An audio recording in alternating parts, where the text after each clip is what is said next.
ओम शांति। आज 25/10/2024 की साकार मुरली से है। बाबा ने टाइटल दिया है मुरली का, बाप की एक नज़र मिलने से सारे विश्व के मनुष्य मात्र निहाल हो जाते हैं। इसलिए कहा जाता है नज़र से निहाल। तुम बच्चों की प्रश्न किया बाबा ने, तुम बच्चों के दिल में खुशी के नगाड़े बजने चाहिए। क्यों? उत्तर दिया बाबा ने, क्योंकि तुम जानते हो बाबा आया है और सबको साथ ले जाने, इस दुख की दुनिया से पार सुख की दुनिया में ले जाने के लिए बाबा आया है। तो अब हम अपने बाप के साथ घर जाएंगे। हाहाकार के बाद जय जयकार होने वाली है। पुरानी दुनिया विनाश होने वाली है और नई दुनिया स्थापन होने वाली है। तो बाप की एक नज़र से सारे विश्व को मुक्ति, जीवन मुक्ति का वर्षा मिलने वाला है। सारी विश्व निहाल हो जाएगी। बाबा ने कहा ओम शांति। रूहानी शिव बाबा बैठ अपने रूहानी बच्चों को समझाते हैं कि यह तो जानते हो कि तीसरा नेत्र भी होता है ना। तीसरा नेत्र, उसी से परमात्मा को देख सकते हैं। तो बाप जानते हैं सारी दुनिया की जो भी आत्मा है सबको मैं वर्षा देने आया हूँ। बाप के दिल में तो वर्षा ही याद होगा। लौकिक बाप भी दिल में वर्षा ही याद होगा। बच्चों को वर्षा देंगे तो बच्चा नहीं होता तो पूछते हैं किसको दें, तो फिर अडॉप्ट कर लेते हैं। तो यहाँ तो बाप बैठे हैं, इनकी तो सारी दुनिया ही है। जो भी आत्माएं, दुनिया की जो भी आत्माएं हैं सब तरफ नज़र जाती है। तो जानते हैं कि सबको मुझे ही वर्षा देना है ना। बाबा जानते हैं कि सभी को वर्षा मुझे ही देना है। तो बल बैठे यहाँ हैं, परंतु नज़र सारे विश्व पर होती है। सारे विश्व के मनुष्य मात्र पर है, क्योंकि सारे विश्व को ही निहाल करना होता है। बाप है ना। तो बाप समझाते हैं यह है पुरुषोत्तम संगम युग। एक बाबा ने इसमें कहा कि अभी यह पुरुषोत्तम संगम युग है। तो हम नई दुनिया में जाने वाले हैं। तो यह याद रहे, तो भी तुमको बाप की याद रहेगी। जब यह वर्षा याद आता है, नई दुनिया याद आती है, तो बाप तो याद रहेगा ही। तो याद के लिए बाप अनेक उपाय बताते हैं। बाप भी हैं, टीचर भी हैं, सतगुरु भी हैं। तीनों ही रोल प्ले कर रहे हैं बाबा। तो तीनों रूप में याद करो।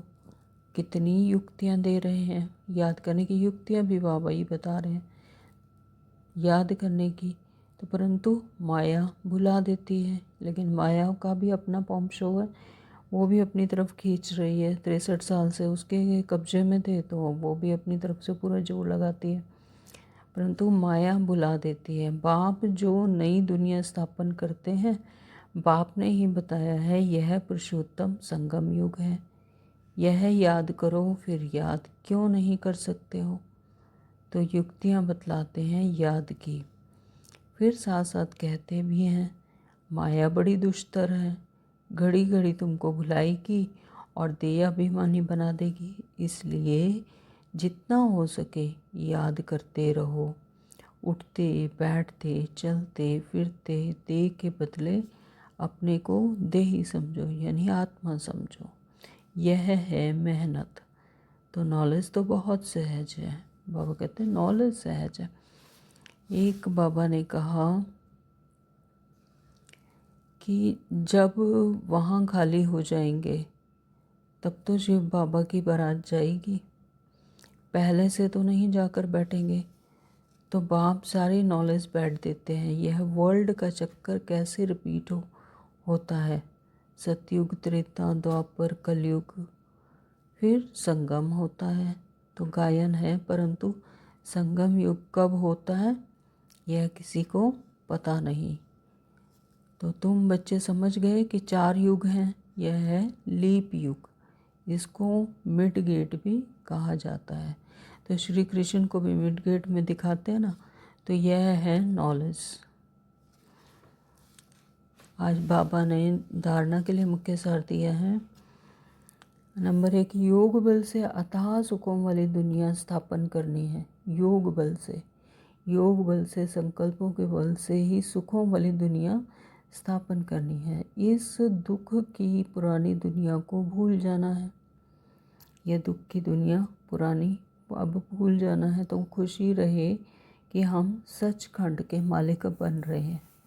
सचखंड यानी सतयुग, तो जहाँ झूठ होता नहीं, तो आत्मिक स्मृति में रहते हैं सभी। वहाँ पर आत्मिक स्मृति में रहते हैं। देह अभिमान तो वहाँ होता ही नहीं। तो बाबा कहते हैं कि सचखंड के मालिक बन रहे हैं। नंबर 2, बाबा ने कहा कि रोज़ अपना जांच करनी है कि सारे दिन में कोई विकार ने सताया तो नहीं, कोई शैतानी काम तो नहीं किया, या लोभ के वश तो नहीं हुए। तो ये अपनी चेकिंग सारा दिन में करनी है। वरदान दिया है आज बाबा ने, वरदाता द्वारा सर्वश्रेष्ठ संपत्ति का वरदान प्राप्त करने वाले संपत्तिवान भव। सर्वश्रेष्ठ संपत्ति का वरदान प्राप्त करने वाले संपत्तिवान भव। तो किसी के पास अगर सिर्फ स्थूल संपत्ति है तो भी वे सदा संतुष्ट नहीं रह सकते, है ना। संतुल संपत्ति, रुपया, पैसा, कपड़ा और मकान सब होगा, लेकिन फिर भी संतुष्टि नहीं, अगर शांति नहीं है, खुशी नहीं है। तो स्थूल संपत्ति के साथ अगर सर्व गुणों की संपत्ति, सर्व शक्तियों की संपत्ति और ज्ञान की श्रेष्ठ संपत्ति नहीं है तो संतुष्टता सदा नहीं रह सकती। तो विनाशी और अविनाशी सभी संपत्ति होनी चाहिए, तब संतुष्टता आएगी। तो संतुष्टता सदा नहीं रह सकती अगर ये श्रेष्ठ संपत्ति नहीं है। तो आप सबके पास तो यह सब श्रेष्ठ संपत्तियां हैं। दुनिया वाले सिर्फ स्थूल संपत्ति वाले को ही संपत्तिवान समझते हैं। जिसके पास रुपया पैसा होगा उसे ही समझते हैं कि ये संपत्तिवान है। लेकिन वरदाता बाप द्वारा आप बच्चों को सर्वश्रेष्ठ संपत्ति यानी अविनाशी संपत्ति शक्तिवान बनाने का, बाबा कहते कि सर्वश्रेष्ठ संपत्तिवान भव का वरदान मिला हुआ है। स्लोगन दिया है बाबा ने आज, सच्ची साधना द्वारा हाय हाय को वाह वाह में परिवर्तन करो। वाह वाह कैसे होगी? एक्सेप्टेंस। जब एक्सेप्टेंस होगी हर चीज़ में, हर परिस्थिति में, हर स्थान पे, हर मनुष्य से एक्सेप्टेंस होगी तो जो हुआ अच्छा था और जो हो रहा है वो अच्छा हो रहा है और जो होगा वह और भी अच्छा। तो क्यों क्या में नहीं जाएंगे। तो क्यों है अच्छा? क्योंकि स्वयं परमपिता परमात्मा साथ हैं। तो इसलिए सदा वाह वाह के गीत गाते रहो। तो बाबा कहते सच्ची साधना द्वारा हाय हाय को भी वाह वाह में परिवर्तन करो। Om Shanti. Thank you Baba.